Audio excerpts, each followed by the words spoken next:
10 दरवाजे आपको खुले बता दिए। दुई रहे छिपाई, तेही ते 12 नांदन, कहे गगन द्वार की राह से प्राण करे निकसार, निज देश जब मिले गति जानकसार।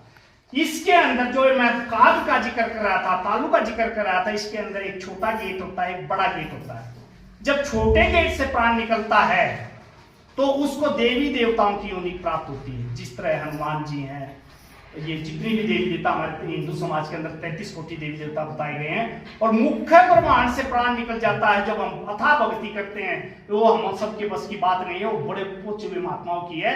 उनका जब इस द्वार को फोड़कर प्राण निकलता है तो उनका आवागमन से पीछा छूट जाता है, उनका जन्म दोबारा इस संसार में दुख सुख में फिर नहीं आना होता। उनका सदा सदा के लिए सतगुरु के देश में या संतति के देश में या परमात्मा के चरणों में समा जाते हैं। उनको फिर कष्ट उठाने के लिए संसार रूपी माया रूपी संसार में नहीं आता। इसीलिए क्या गुरु जी ने कहा, बीज समाया वृक्ष में, अरे वृक्ष बीज के माँ, अरे ऐसे जानो तुम जगत को रहे संत के माँ। तो संतों के चरणों के अंदर वो शक्ति है, वो भक्ति है। अगर आप संतों के बताए हुए मार्ग पर चलो, संतों की सेवा करो, तो आपको इसी जन्म में भी मोक्ष प्राप्त हो सकता है। लेकिन उसको लिए आपको करना पड़ेगा, बिना करे तो कुछ काम चलने वाला नहीं। बच्चे का एडमिशन आप स्कूल में करा दो, अगर उसको किसी दिन भी ना स्कूल भेजो तो क्या वो पास हो जाएगा?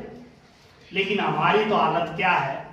एक पिता अपने बेटे को लेकर गया स्कूल में एडमिशन करने हमारे प्रधाना जी के पास, कहने लगा ये मेरा बेटा वैसे तो सर्वगुण संपन्न है, इसको पढ़ाने की तो जरूरत नहीं है, लेकिन समस्या क्या है, संसार में जब तक हम स्कूल में नहीं पढ़ाएंगे डिग्रियां नहीं मिलती, इसको आगे नौकरी नहीं मिलेगी। बोला ठीक है बेटा, जब बात ही अपने बेटे के बारे में शुरू में गुरुजी के सामने ऐसा उपदेश रख रहा है कि मेरा बेटा सर्वगुण संपन्न है, इसको किसी ज्ञान की कमी नहीं है, आप इसका एडमिशन कर दो। उन्होंने कर लिया, गुरुजी ने उसका एडमिशन कर लिया। अब 2 महीने बाद पिताजी फिर जाके कहता है, हाँ जी गुरुजी, मेरे बेटे के अंदर कोई कमी तो नहीं होगी ना?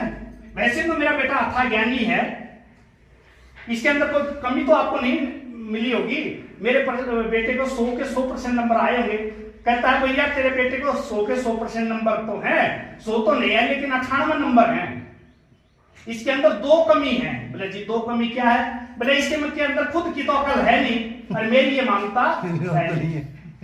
तो वही हाल हमारा है, खुद की तो हमारे में अकल है नहीं, और जो संत महात्मा चिल्ला के करे, गुरु ग्रंथ साहब चिल्ला के करे, उसकी हम सुनते नहीं, तो क्या होगा? तो बोलिए श्री सतगुरुदेव महाराज की जय। तो हमारे बीच में भी कुछ भजनों